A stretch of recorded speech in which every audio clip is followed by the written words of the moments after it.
Saya bertanya kepada Rizky, kenapa saudara harus diganti dengan Harun Masiku? Terhadap keputusan DPP dan ternyata yang bersangkutan tidak mundur, maka di DPP ini kan juga ada suatu proses politik. Laporkan kepada saya, menyampaikan kepada saya. Baik, tapi memang faktanya ya, saudara terdakwa ya, PDIP memang ada berkirim surat ya ke KPU kan, terkait dengan Kalbar 1 dan Dapil Sumsel 1, benar? Betul ya, betul, seperti itu ya. Betul.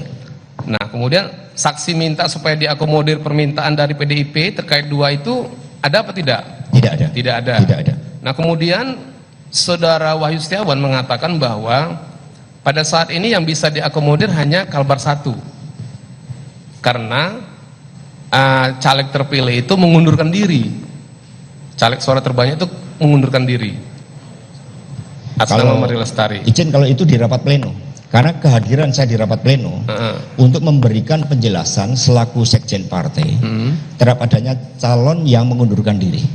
Kemudian sebagai bukti di rapat pleno saya diizinkan oleh ketua KPU untuk menghubungi calon anggota legislatif yang mengundurkan diri, dan itu sebagai bukti di dalam rapat pleno bahwa yang bersangkutan mengundurkan diri. Kemudian yang kedua, saya membawa surat pemecatan di situ dan juga keputusan dari Bawaslu terhadap Kalbar 1. Jadi di situ selain mengapresiasi kinerja dari KPU, di luar itu karena Sumsel 1 tidak masuk di dalam pembahasan di Kalbar, maka kami tidak menyampaikan terkait dengan Sumsel. Itu Doni yang menyampaikan di dalam rapat pleno sesudahnya. Iya, masih gini, saudara terdakwa ya. Kan itu rapat pleno dulu baru ketemu Wahyu ya, benar ya? Betul, rapat pleno Kalbar 1. Nah kan dulu. Wahyu itu mengatakan sesuai dengan yang saudara terdakwa sampaikan. KPU hanya bisa untuk saat ini mengakomodir yang Kalbar 1. Karena memang caleg terpilihnya mengundurkan diri sesuai dengan peraturan perundang-undangan, kata dia seperti itu. Nah kemudian tadi saudara terdakwa mengatakan untuk Sumsel 1 silakan menghubungi Doni, itu benar? Jadi supaya runtut, mohon izin yang mulia, ketika membahas Kalbar 1, Sumsel 1 belum dibahas. Jadi bagaimana bisa dikatakan sudah bisa diakomodir ketika rapat penetapan Sumsel 1 itu belum dilakukan. Sehingga sebelum Isoma itu rapat pleno KPU baru agenda Dapil Kalbar 1. Kemudian Isoma, di dalam Isoma itulah karena banyak orang juga yang hadir. Kemudian saudara Wahyu menyampaikan kepada saya bahwa Kalbar 1 sudah beres, kemudian tinggal Sumsel 1. Lalu saya sampaikan, saya jawab, silakan diomongin dengan Doni. Terima kasih. Baik. Oke. Baik. Kemudian ya, saudara terdakwa ya, pada saat rapat pleno di tanggal 31 Agustus 2019 itu, apakah benar ya Doni teristiqomah itu mewakili PDIP selaku saksi ya pada waktu itu ya? Betul, setiap partai ada dua. Ada saksi, dan ini mendapatkan surat tugas ini ada dua saksi, ya? Doni dan saudara Chandra. Nah, mengenai Doni yang melakukan protes terkait dengan keputusan KPU tersebut, saudara mengetahui? Saya tidak tahu. Karena di rapat pleno itu kan tetap menetapkan Rizky Aprilia sebagai suara terbanyak pada waktu itu. Nah kemudian Doni menyatakan bahwa di persidangan dia mengajukan protes pada waktu itu. Gitu. Jadi mohon izin yang mulia, ketika kejadian pembahasan Sumsel 1, saya tidak berada di dalam rapat pleno karena saya sudah kembali setelah Isoma. Hanya saja ketika terjadi perdebatan terkait dengan Sumsel 1, saudara Doni menghubungi saya lewat telepon, menyampaikan situasi yang terjadi. Karena saat itu juga masih terjadi ketegangan terkait dengan Pilpres. Maka kemudian saya tegaskan, oke, kita cooling down dulu. Kita tentukan langkah-langkah hukum selanjutnya buat kajian hukum. Yang penting seluruh pilpresnya itu tidak terganggu. Karena perhatian utama saya juga sebagai sekretaris tim pemenangan Pilpres. Itu jawaban saya ke Doni. Makanya akhir pada waktu itu Doni tanda tangan ya. Tanda tangan supaya proses penghitungan ini berjalan lancar, kan seperti itu ya? Betul, tanda tangan, dan sebenarnya ada kesepahaman untuk melakukan fatwa ke MA agar tidak terjadi beda tafsir antara KPU dan PD Perjuangan. Jadi fatwa MA itu semacam kesepahaman bersama antara PD Perjuangan dan KPU melalui saksi-saksi dari PD Perjuangan. Nah, apakah pembahasan fatwa itu di kantor KPU itu pada waktu itu belum ya? Hanya diputuskan untuk fatwa agar tidak terjadi beda tafsir. Hanya sampai di situ, dan kemudian saudara Doni menandatangani berita acara. Oke, baik ya. Baik, setelah rapat pleno KPU ya menetapkan caleg terpilih, kemudian menetapkan suara dari setiap partai kan seperti itu ya. Apakah kemudian di bulan September, ya, di awal September ya, saudara terdakwa ada memanggil Doni dan kemudian ada Saiful Bahri pada waktu itu di rumah aspirasi atau di DPP, seperti yang saudara katakan tadi? Ya betul, itu adalah sekitar sebelum pelaksanaan fatwa. Jadi ketika finalisasi fatwa, saya mengundang saudara Doni di rumah aspirasi. Kemudian konsep fatwa ditunjukkan oleh saudara Doni dalam bentuk draft surat. Nah di tengah pembahasan itulah kemudian Saiful datang. Ya. Nah pada waktu itu apa yang disampaikan Doni kepada terdakwa terkait dengan fatwa ini? Bahwa fatwa ini diperlukan sebagai bagian dari kesepakatan di KPU untuk mengatasi perbedaan multi tafsir. Ya. Seperti itu ya. Nah, kemudian pada saat ada terdakwa, ada Doni, ada Saiful di rumah aspirasi pada waktu itu ya. Apa arahan saudara terdakwa kepada Doni dan Saiful pada waktu itu? Ya, ketika Saiful bergabung, saudara Doni cerita bahwa saya mengundang Saiful, dia menawarkan diri untuk membantu-bantu. Ya. Ya kemudian setelah konsepnya selesai saya menyatakan laksanakan keputusan partai. Hanya itu saja. Ya, apakah saudara terdakwa ada mengarahkan kepada Doni dan Saiful untuk tetap mengupayakan supaya keputusan partai ini bisa tetap terlaksana seperti itu? Betul, karena betul, itulah ya? Standing position dari partai. Dari partai. Legal position dari partai. Baik. Nah kemarin kan Doni mengatakan Saiful Bahri itu yang datang meminta untuk membantu. Nah, tetapi Saiful Bahri menyatakan bahwasanya dia yang diminta Doni untuk membantu, kan seperti itu ya. Nah, kemudian akhirnya bertemu dengan terdakwa di rumah aspirasi kan seperti itu. Nah, artinya Saiful Bahri setelah rapat pleno KPU yang menetapkan Rizky Aprilia sebagai caleg terpilih itu sudah ikut untuk membantu mengurus terkait dengan Harun Masiku kan seperti itu ya. Benar ya, sudah terdakwa? Jadi pernyataan Saiful Bahri di rumah aspirasi akan membantu itu berkaitan dengan fatwa tersebut. Yeah. Pelaksanaan dari fatwa itulah Saiful menawarkan diri untuk membawa suratnya ke KPU. Sedangkan proses-proses sebelumnya atas ketika Doni meminta Saiful untuk membantu itu saya tidak tahu. Ya. Apakah ada arahan khusus kepada Saiful pada waktu itu karena dia ikut membantu Doni Tri Istiqomah dari saudara terdakwa pada waktu itu? Saya tidak pernah berikan arahan pada Saiful, arahan saya adalah kepada Doni, laksanakan keputusan partai. Laksanakan keputusan partai. Ya, karena yang menerima surat tugas adalah saudara Doni. Ya, baik. Nah, saudara terdakwa ya, jadi Saiful kemarin mengatakan bahwa setelah bertemu dengan saudara terdakwa di rumah aspirasi, kemudian saudara Saiful dan Doni Tri Istiqomah itu melakukan pertemuan dengan Harun Masiku. Ya, melakukan pertemuan dengan Harun Masiku, yang mana dalam pertemuan itu mereka menyepakati ada 3 cara. Ada 3 cara yang harus dilakukan untuk menggolkan Harun Masiku menjadi anggota DPR RI, kan seperti itu. Nah, yang pertama mereka sepakati bahwasanya akan tetap ditempuh melalui jalur normatif, yaitu dengan mengajukan fatwa ke Mahkamah Agung sesuai dengan arahan terdakwa, kan seperti itu ya. Nah, kemudian yang kedua adalah meminta Rizky Aprilia untuk mundur. Gitu. Nah, kemudian yang ketiga melakukan pergantian antar waktu atau PAW kepada saksi Rizky Aprilia pada waktu itu. Nah, apakah 3 cara yang disepakati oleh Doni dan Saiful Bahri ini kemudian ada dilaporkan kepada saudara terdakwa pada waktu itu? Sama sekali tidak. Tidak. Jadi ada. Saya tidak tahu terhadap langkah-langkah itu. Kemudian mengenai pertemuan mereka dengan Harun Masiku, apakah ada dilaporkan kepada saudara terdakwa? Tidak. Hanya ada kejadian ketika saudara Saiful WA ke saya, izin mas, saya sudah ketemu dengan Pak Harun, pamit mau geser dari SS. Ya. Jadi pamit mau geser seperti itu. Jadi di situ WA yang saya terima. Tetapi pertemuan-pertemuan di mana, kapan dan siapa saja saya tidak tahu. Nah, itu pun setelah kejadian OTT ya, saya baru ingat nasi. Ya. Tanggal berapa? Baik. Pada saat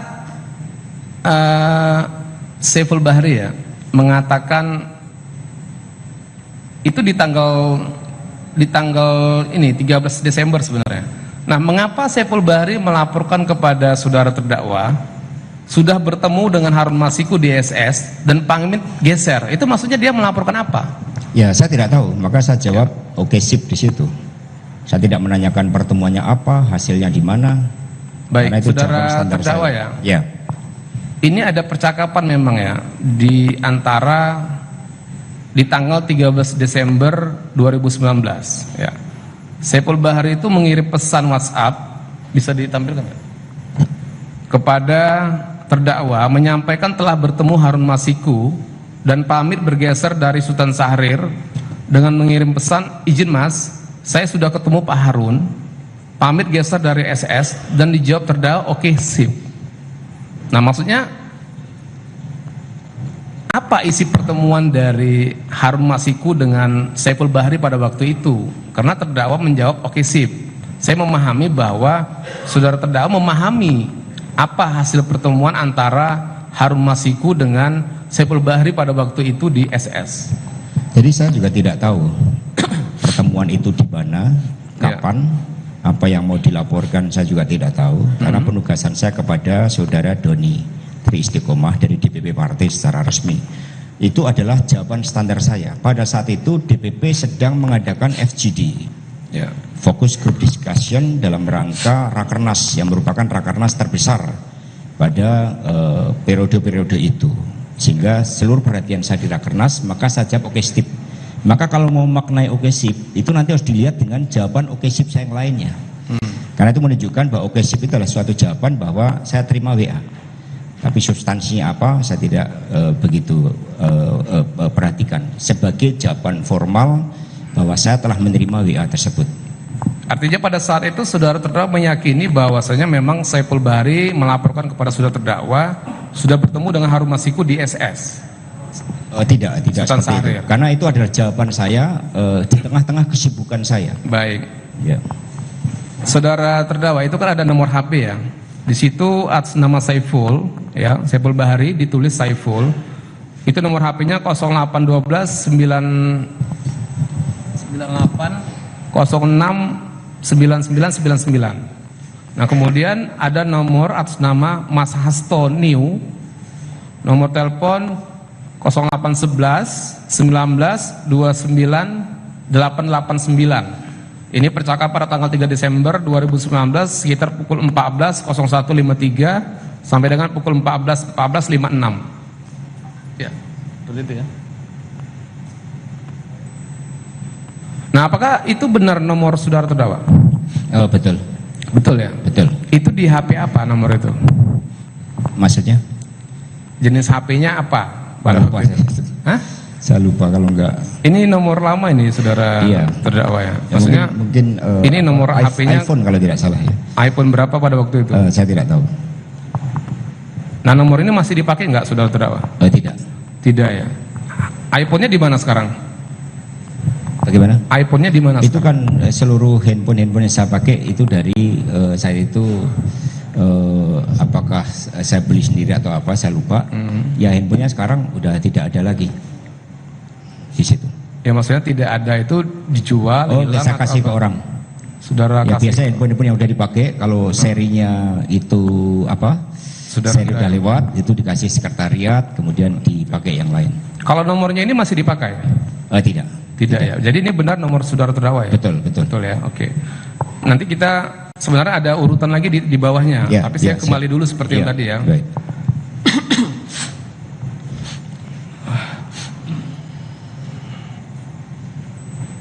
Baik. Tadi kan yang 3 cara itu ya saudara terdakwa ya.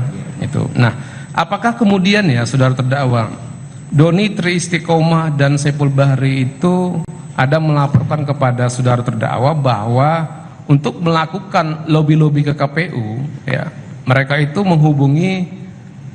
meminta bantuan Agustiani Tio supaya Agustiani Tio bisa membicarakan proses pengurusan Harun Masiku ini di KPU gitu dengan komisioner KPU.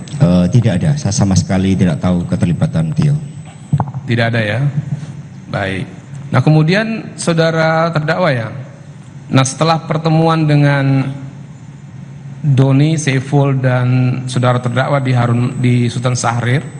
Nah, kemudian berdasarkan keterangan dari Saiful Bahri, kemudian ditindaklanjuti dengan bertemu dengan Harun Masiku.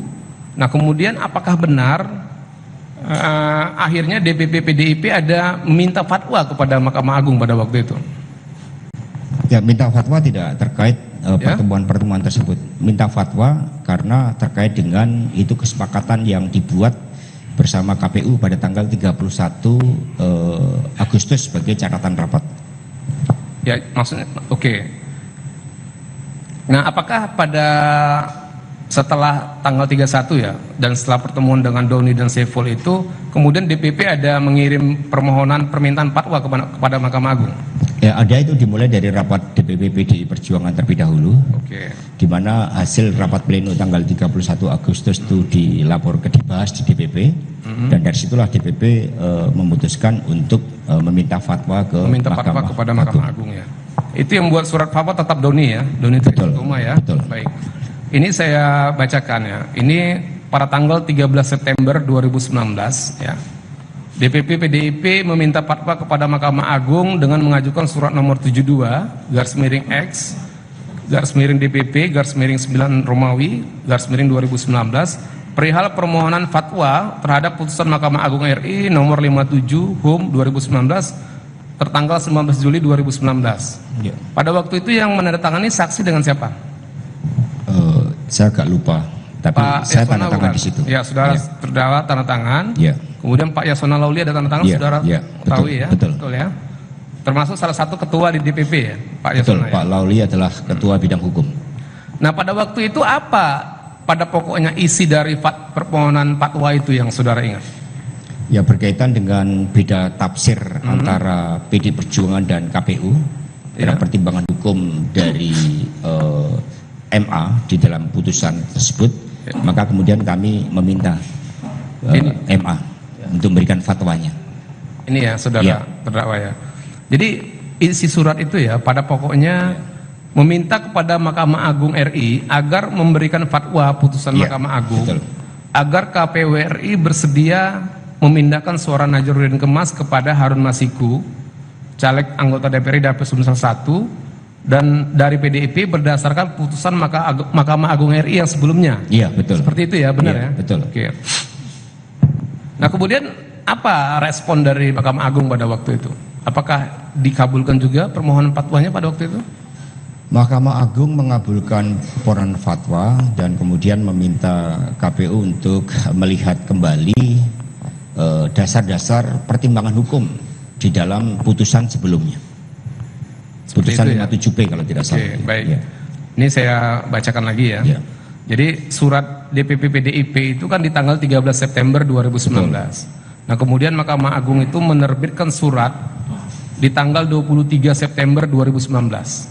Masih di bulan September ya. Nah, itu surat nomor 37/Tuaka/Tun/2019. Perihalnya sama dengan perihal yang diajukan oleh surat DPP PDIP.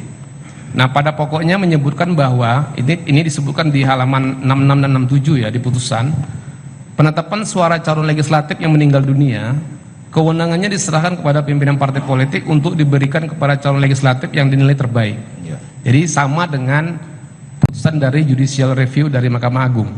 Seperti itu. Ya. Nah, baik. Betul. Pertanyaan saya kepada saudara terdakwa ya. Dari mana saudara terdakwa mengetahui bahwasanya putusan Mahkamah Agung itu telah terbit? Dari surat yang diterima DPP PDI Perjuangan. Diterima oleh DPP PDI Perjuangan dari Mahkamah Agung. Baik. Apakah pada saat fatwa tersebut diterbitkan oleh Mahkamah Agung, saudara masih ingat bahwa saudara terdakwa itu sedang berada di Mahkamah Agung pada waktu itu? Ya. Saya berada di Mahkamah Agung, itu nanti bisa dilihat dalam fakta persidangan yang lalu, itu bersama dengan Pak Ian Farid. Ya, saya diajak oleh Pak Ian Farid untuk ke Mahkamah Agung. Dan kemudian terhadap keputusan apakah fatwa itu diterima atau tidak, saat itu saya belum tahu. Pada tanggal itu saya belum tahu. Belum tahu ya. Nah, jadi di keterangan Saiful kemarin ya, Saiful menerangkan bahwa Harun Masiku itu kan mengirim gambar saudara terdakwa dengan Pak Jan Farid dan ada Harun Masiku di situ.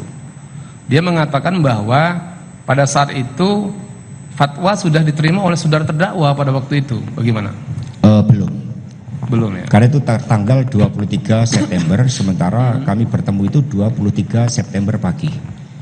Karena di MA tidak ada pembahasan ya terkait dengan fatwa. Saya mendampingi Pak Jan Farid dan kemudian yang saya sampaikan adalah mengapresiasi ya kerja dari MA karena sebelumnya itu ada begitu banyak tunggakan perkara, kemudian di bawah kepemimpinan Ketua MA saat itu tidak ada. Baik. Berarti pada waktu itu ketemu Ketua MA ya? Iya betul. Benar ya. Nah pertanyaan saya kepada saudara terdakwa ya, kenapa pada saat itu Harun Masiku bisa ikut di pertemuan itu? Ya, bagaimana ceritanya Harun Masiku bisa ikut? Bisa jadi izin seperti itu. Saya sehari sebelumnya kalau tidak salah itu diajak Pak Jan Farid mau ke MA karena Pak Jan Farid adalah sebagai staf ahlinya Pak Lauli. Nah kemudian saya diajak, ya saya bergabung, kami satu mobil berdua menggunakan mobilnya Pak Jan Farid. Ini ya, saudara terdakwa ya. Ketika kami sampai di sana, kemudian di ruang tunggu, di situ ada Pak Harun Masiku.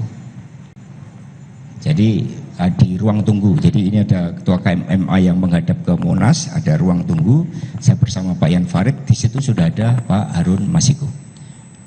Nah kemudian apa pembicaraan saudara terdakwa dengan Harun Masiku sehingga Harun Masiku itu dibawa masuk ke ruangan gitu? Ya saat itu ada pembicaraan dengan Pak Jan Farid, saya tidak tahu apa yang dibahas.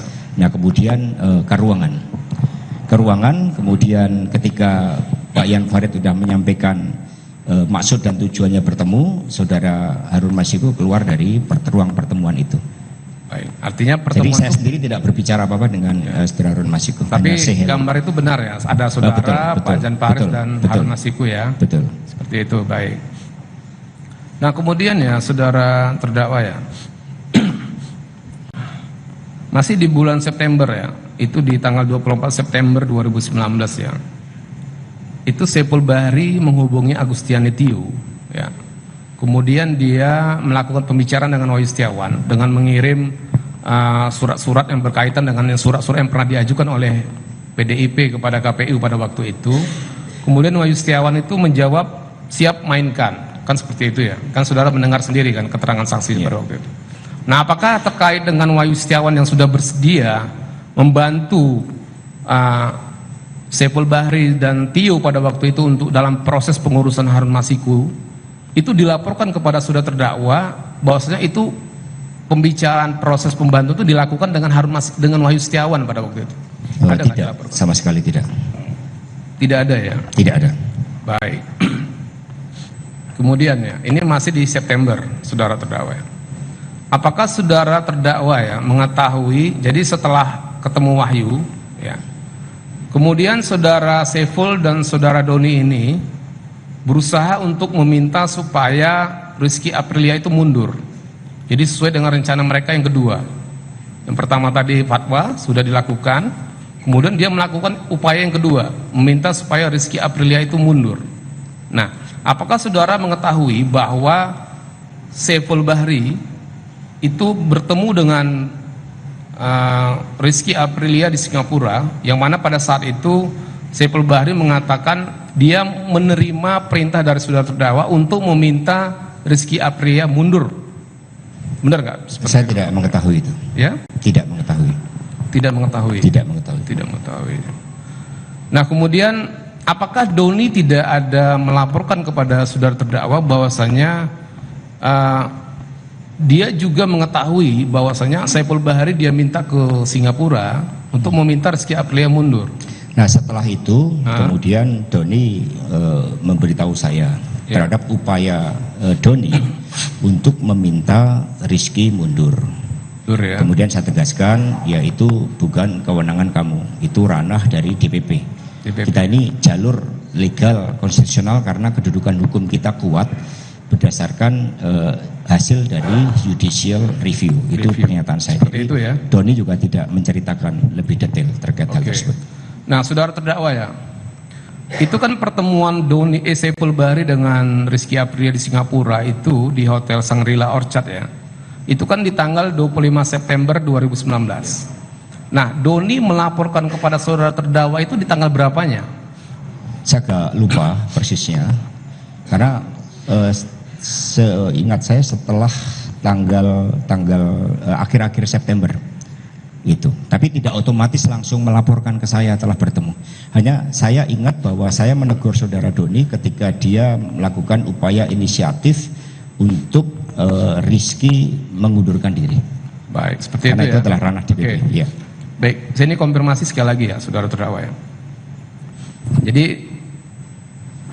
Saiful Bahri itu menemui Rizky Aprilia kan di tanggal 25 September 2019. Betul. Ya. Pada saat itu saudara mengatakan tidak mengetahui ya? Iya. Tidak. Nah, apakah setelah tanggal 25 Doni atau Saiful Bahri ada melaporkan kepada saudara terdakwa sudah berusaha meminta Rizky Aprilia untuk mundur pada saat bertemu di Singapura? Itu menceritakan kepada saya bahwa dia mengupayakan Rizky untuk mundur. Ya, itu di kapan? Ya, itu ya sekitar setelah pertemuan dari Rizky itu. Okay. Kalau melihat keterangan saudara Doni, kemudian saya menjawab itu bukan kewenangan kamu. Baik. Di situ. Saudara lupa tanggalnya. Tapi pas ke Singapurnya saya tidak tahu. Hanya tanggalnya saya lupa. Baik. Nah kemudian ya, saudara terdakwa ya, apakah saudara ada menandatangani surat ya?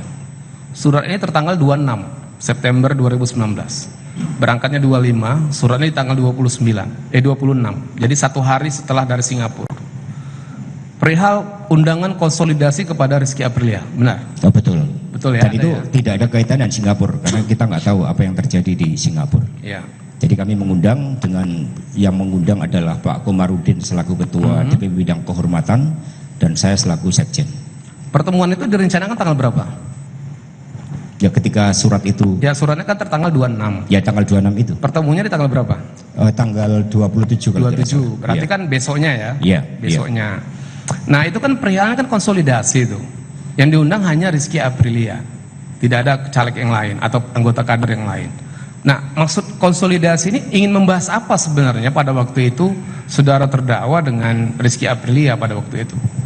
Jadi undangan klarifikasi terhadap seluruh persoalan itu memang selalu dengan agenda konsolidasi. Karena dalam konsolidasi itu ada disampaikan tentang sikap partai, keputusan partai dan sebagainya. Sehingga kemudian agendanya itu yang bersifat umum. Jadi konsolidasi. Nah, ketika saudara Rizky datang diterima secara resmi oleh Pak Komarudin Watubun dan saya itu di 27 ya, udah ya? Ya, di 27. Kemudian Pak Komarudin Pak Komarudin memberikan penjelasan ya. terhadap maksud dan tujuan mengundang saudara Rizky. Itu. Apa maksud dan tujuannya pada waktu maksud dan tujuan untuk memberikan penjelasan terhadap keputusan DPP PD Perjuangan bahwa DPP telah menetapkan saudara Harun Masiku untuk menerima pelimpahan suara dari Bapak Nasaruddin Kemas. Seperti itu ya? Ya, itu disampaikan oleh Ketua DPP. Nah, apakah pada saat itu Rizky Aprilia ada bertanya kepada saudara terkait dengan surat undangan untuk pelantikan? Seingat saya tidak ya, karena pelantikan itu sudah ranah KPU. Ya. Jadi saya bersama dengan Pak Komarudin, jadi hanya menjelaskan tentang keputusan partai. Kemudian saudara Rizky memberikan argumentasi dan kemudian bahwa dialah dari senior, dari kader lama, dia udah berjuang di dalam pileg dengan cara yang tidak mudah. Nah kemudian dia tidak setuju dengan keputusan itu, kecuali keputusan itu langsung disampaikan oleh Ibu Ketua Umum. Itu kira-kira seperti itu. Jadi tidak ada membahas tentang undangan. Ya, baik, saya ini lagi ya, perdalam lagi ya. Nah jadi saksi Rizky Aprilia itu kan sudah memberi keterangan. Jadi pada saat dia menerima surat itu dan dia datang di tanggal 27 September 2019 bertemu dengan saudara terdakwa, dan pada waktu itu ada juga Pak Komarudin, dia mengatakan bahwa surat undangan pelantikan Rizky Aprilia itu ada di saudara. Itu tidak betul dan itu tidak ada di dalam pembahasan. Karena ini saya konfirmasi. Dia mengatakan surat itu ada di saudara dan saudara tahan pada waktu itu. Tidak ada, karena untuk pelantikan anggota DPR sudah tidak ranah partai, itu ranah KPU. Ranah partai itu sampai pada penetapan caleg terpilih. Begitu caleg ditetapkan, undangan kapan, siapa yang memberikan undangan itu KPU dan tidak bisa diintervensi oleh partai. Tempatnya di mana itu oleh KPU semuanya. Jadi undangan saat itu langsung KPU yang menyampaikan, tidak melalui partai.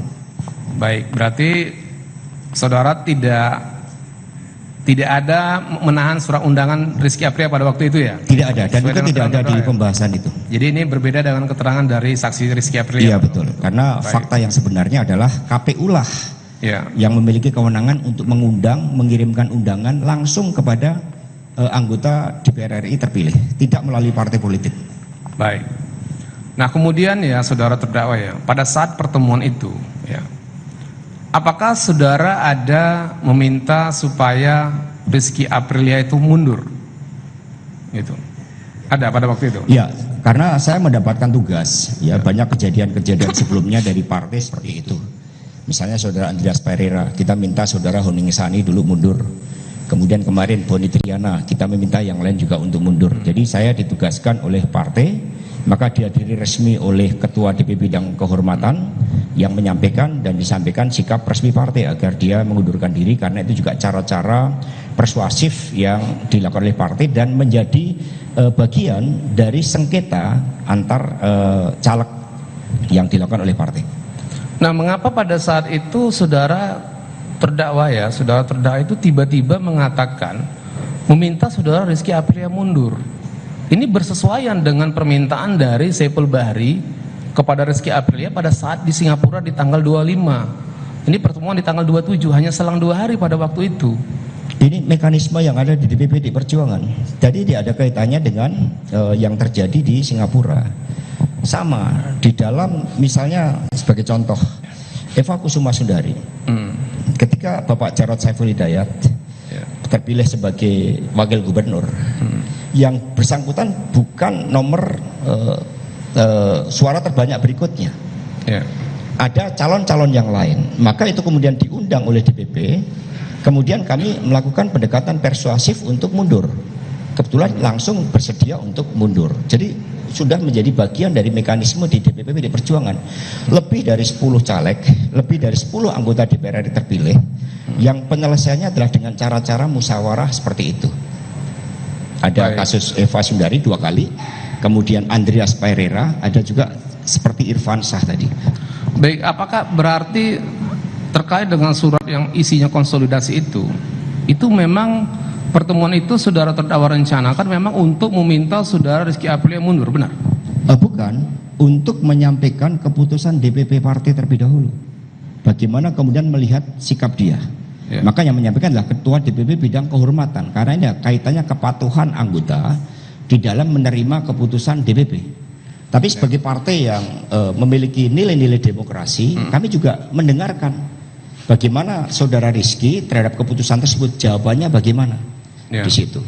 Nah kemudian setelah saudara Rizky memberikan jawaban menolak untuk mundur, kami mendapatkan informasi bahwa saudara Rizky ini juga memiliki keterkaitan dengan salah satu senior partai yang lain.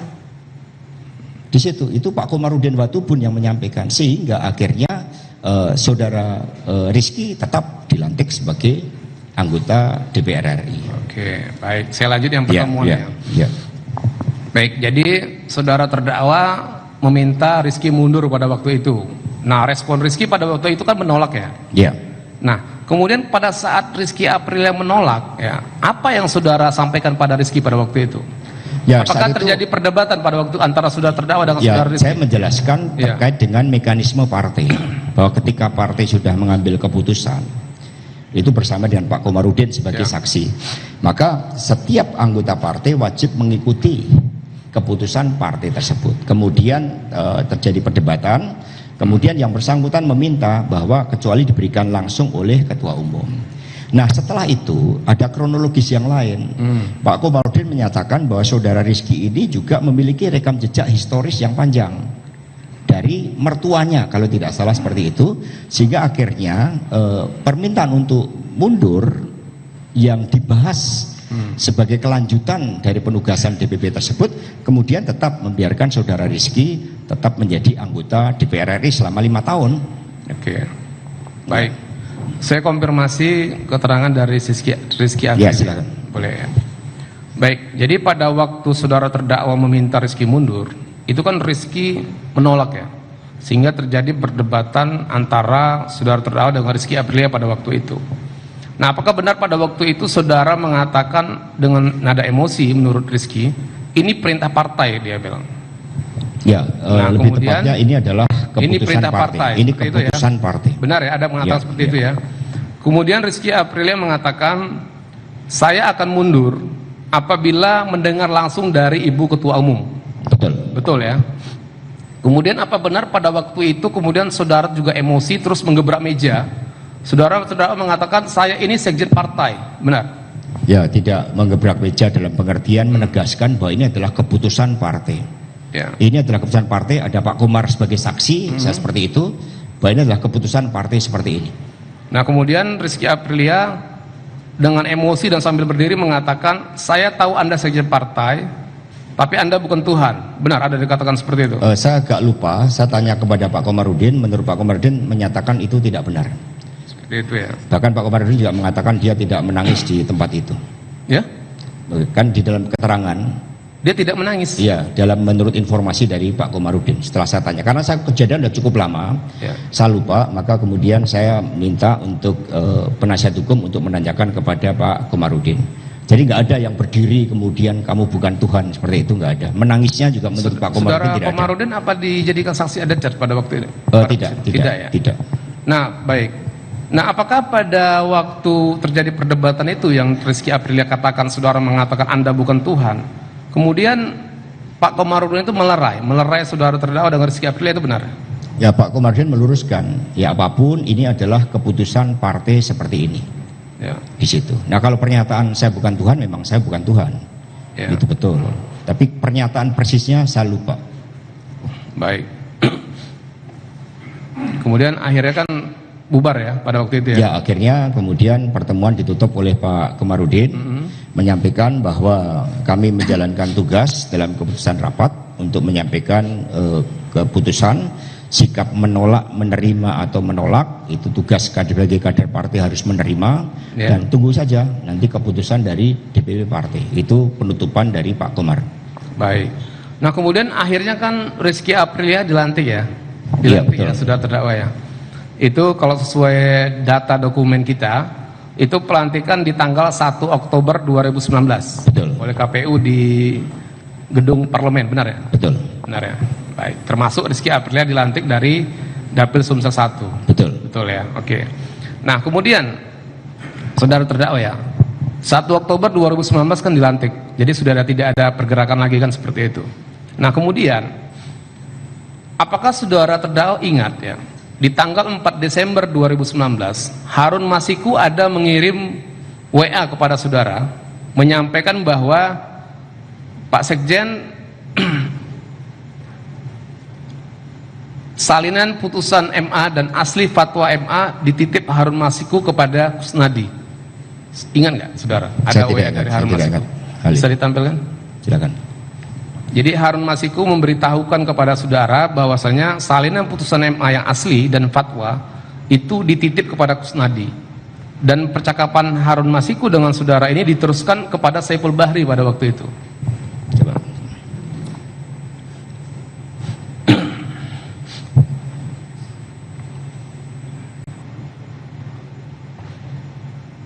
Nah, ini screenshot percakapan antara Harun Masiku dengan saudara terdakwa ya. Mau dicek tanggal berapa itu? 4 Desember 2019. 4 Desember, okay. Sudah besar Pak? Ini tolong diperbesar. Ini WA Harun Masiku dengan terdakwa. Oke, coba. Ini tanggal 4 Desember 2019. Oke.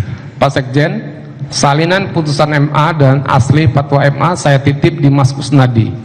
Terima kasih banyak kepada Bapak Sekjen dan Ibu Ketua Umum, Ibu Megawati Soekarno Putri, Ibu Puan, dan seterusnya. Kemudian, atas perhatian dan bantuannya kepada saya budi baiknya semua tak terlupakan sepanjang masa selama hajat di kandung badan. Kemudian please take Lord itu. Ya. Benar. Ya, betul. Saya lupa tetapi ada, ya? Ini kalau ke nomor saya berarti betul. Itu ada hasil rekapnya, Pak. Ya. Baik, pertanyaan saya kepada saudara terdakwa ya. Kalau memang ini percakapannya benar ya. Ini nomornya juga sama dengan nomor pada waktu Saiful Bahri melakukan percakapan WhatsApp dengan saudara terdakwa ya. Nah, pertanyaannya ya, kenapa pada waktu tanggal 4 Desember 2019 itu, padahal kan Harun Masiku, si Rizky kan sudah dilantik nih di tanggal 1. Nah, kenapa tiba-tiba Harun Masiku itu mengirim WA kepada saudara menyerahkan persalinan putusan MA yang asli dan fatwa Mahkamah Agung pada waktu itu? Jadi terima kasih. Jadi izin yang mulia sebagai latar belakang, keputusan fatwa MA itu tanggal 23 September. Artinya sebelum pelantikan. Hanya saja saat itu mengingat dinamika politik nasional dan tugas saya sebagai sekretaris tim pemenangan Pilpres, itu ketegangan politik sangat tinggi. Sehingga saya tidak menjalankan fatwa MA tersebut. Kalau fatwa MA itu langsung dijalankan pada tanggal itu mungkin tidak ada persoalan. Nah, karena saya konsentrasi pada Pilpres, rencana pelantikan pada tanggal 20 Oktober dan begitu banyak demo-demo yang terjadi saat itu termasuk di Bawaslu, maka konsentrasi saya di sana. Sehingga saudara Harun Masiku memberikan WA tersebut karena saya meminta kepada saudara Doni untuk menyiapkan kronologis. Jadi kronologis berkaitan dengan pelaksanaan fatwa MA. Jadi meskipun tanggal 23 September diputus, tapi permohonan dari PDI untuk fatwa MA ini tidak dilaksanakan. Baru pada awal Desember itu dilaksanakan. Maka dalam kaitannya dengan kronologis dokumen-dokumen untuk permohonan fatwa MA, saudara Harun Masiku memberikan data tersebut. Baik, saudara terdakwa ya, kan tadi kan saudara sudah membenarkan di tanggal 1 Oktober 2019 Rizky Aprilia itu sudah dilantik sebagai anggota DPR. Nah, berdasarkan penjelasan saudara terdakwa tadi, berarti saudara terdakwa masih mengupayakan supaya Harun Masiku bisa tetap menjadi anggota DPR RI berdasarkan fatwa Mahkamah Agung, seperti itu? Ya betul, karena keputusan DPP ini kan, keputusan fatwa itu kan bulan Juli sebelum pelantikan. Nah, sehingga karena keputusan fatwa MA itu pada bulan Juli dan kemudian fatwa MK itu keluar sebelum pelantikan, sehingga posisi kedudukan hukumnya menurut saudara Doni yang disampaikan kepada kami itu sangat kuat posisi DPP. Dan ketika kami dibahas dalam rapat DPP yang membahas tentang permohonan pelaksanaan fatwa MA adalah didasarkan kepada legal position dari DPP Perjuangan yang sangat kuat berdasarkan putusan judicial review dan fatwa dari Mahkamah Agung meskipun saudara Rizky sudah dilantik pada tanggal 1 Oktober. Baik. Ya. Saudara terdakwa ya. Tadi kan saudara mengatakan ya, saudara mengatakan akhirnya kami akhirnya Rizky Aprilia dilantik karena saudara terdakwa mendapatkan informasi bahwa Rizky Aprilia ini punya kolega termasuk senior partai yang memiliki jasa, seperti itu. Nah, tentu kan ini menjadi bertolak belakang ini. Di satu sisi membiarkan Rizky Aprilia dilantik, tapi di satu sisi saudara tetap mengupayakan supaya Rizky Aprilia ini diganti oleh Harun Masiku. Ya, nah, sebenarnya kenapa PDIP tidak mengikhlaskan atau membiarkan? Ini kan kader partai juga, dan dia itu dapat nomor 3, saudara terdakwa. Jadi mohon izin. Seperti itu. Jadi itu kan pertimbangan dari sifatnya pribadi yang tidak dibahas di dalam rapat DPP. Iya. Jadi membiarkan itu adalah dalam konteks sense-nya, make sense perasaannya. Tetapi di dalam rapat DPP yang membahas putusan MA tersebut, legal standing yang kami miliki itu kan secara formal. Itu telah dulu disampaikan oleh Pak Komarudin Watubun. Tetapi pada dasarnya posisi kami kan tetap pada proses formalnya untuk mengupayakan terhadap keputusan DPP. Kalau membiarkan itu kan tidak ada dalam rapat keputusan DPP terhadap pelantikan tanggal 1 Oktober ketika saudara Rizky menjadi anggota DPR.